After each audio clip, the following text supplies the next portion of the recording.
जो पूरे देश और पूरी दुनिया से संबंध रखता है। 2 रोज पहले जो अमेरिका के राष्ट्रपति ने घोषणा की,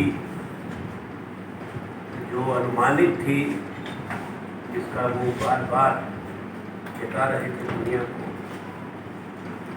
उससे पूरा विश्व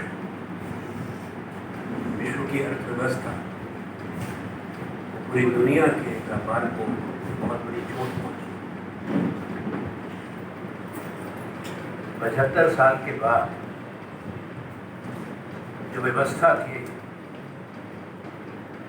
अंतर्राष्ट्रीय व्यवस्था, बहुपक्षीय व्यवस्था, उसको एक झटके से, एक फैसले से बिखा दिया। जो किया गया उसको हम देश के दृष्टिकोण से और विश्व के दृष्टिकोण से दुर्भाग्यपूर्ण है। तो पिछले कई दशकों से विश्व में आम सहमति बनी थी व्यापार के बारे में, निवेश के बारे में, और वो आम सहमति जो गैट्स से शुरू हुई थी, general agreement on tariff and trade, उसके बाद में आखिरी राउंड था, वो 9वें राउंड, 8वां राउंड था, उसके बाद WTO की स्थापना हुई। और वो स्थापना जिस भी देश में उसमें शामिल हुए, भारत में, उसके कुछ नियम थे, वही आधार था, सहमति थी, और भारत की भी एक अपनी सहमति बनी थी कुछ ऐसे विषयों पर जो सेंसिटिव थे, संवेदनशील थे, भारत के लोगों के लिए, हमारे किसानों के लिए, हमारे व्यापार के लिए, हमारे उद्योग के लिए। एक तरफी निर्णय जहाँ बहुपक्षीय समझौते हो, वो स्वीकार्य नहीं। और शायद द्वितीय विश्व युद्ध के बाद ऐसा कोई फैसला नहीं हुआ जिससे पूरी दुनिया में इस तरह का वातावरण बना है, अनिश्चितता का। केवल ये सीमित अर्थशास्त्री और व्यापार जगत के लिए नहीं, राष्ट्र इससे सीधा प्रभावित होते हैं, चाहे वो अमीर देश है या गरीब देश है। जिसको ये कहते हैं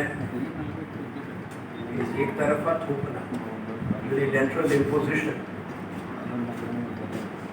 वो भी एक ऐसे देश के द्वारा जिसने उदार नीति का अपनाया हो, उसकी पहल की हो, वैश्वीकरण की पहल की हो। ये एक बहुत बड़ी चुनौती भारत के लिए और दुनिया के लिए। एक बात मैं कहना चाहूँगा, जो शब्द इस्तेमाल किया जा रहा है और किया गया, रेसिप्रोकल टैरिफ्स, वो पहली बार एक बड़े राष्ट्र, एक बड़ी इकोनॉमी के अध्यक्ष ने, राष्ट्रपति ने इस्तेमाल किया। जब से समझौते हुए हैं, कोई रेसिप्रोसिटी का, बराबरी का मतलब नहीं है। ये बताना ज़रूरी है कि दुनिया में जो देश हैं वो अपनी प्रगति के, आर्थिक प्रगति के, सामाजिक प्रगति के अलग अलग पायदान पर खड़े हैं, बराबर नहीं। कुछ देश अमीर हैं, कुछ देश इमर्जिंग इकोनॉमीज कहलाए जाते हैं, जिसमें भारत भी शामिल है। कुछ देश बहुत गरीब हैं, पिछड़े हुए हैं। कुछ देश जिनको लीस्ट डेवलप्ड कंट्रीज, LDCs कहा जाता है। अमेरिका के राष्ट्रपति के फैसले ने LDCs को भी नहीं माफ किया,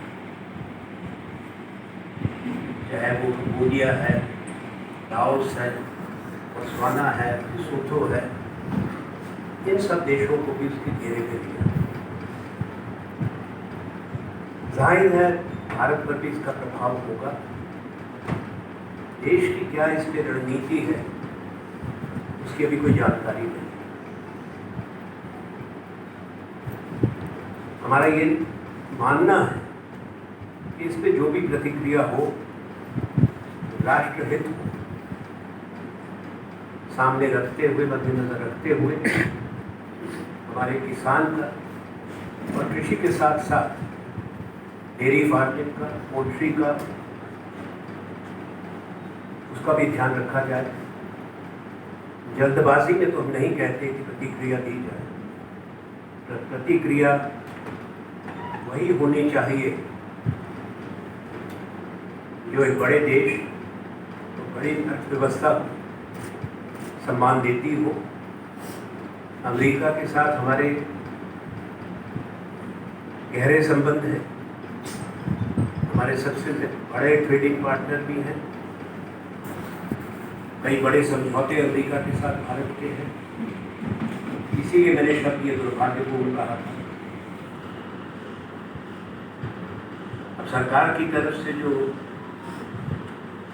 संकेत दिए मिल रहा है बार बार, और आपके माध्यम से भी कोई टर्म्स ऑफ रेफरेंस तय की गई है द्विपक्षीय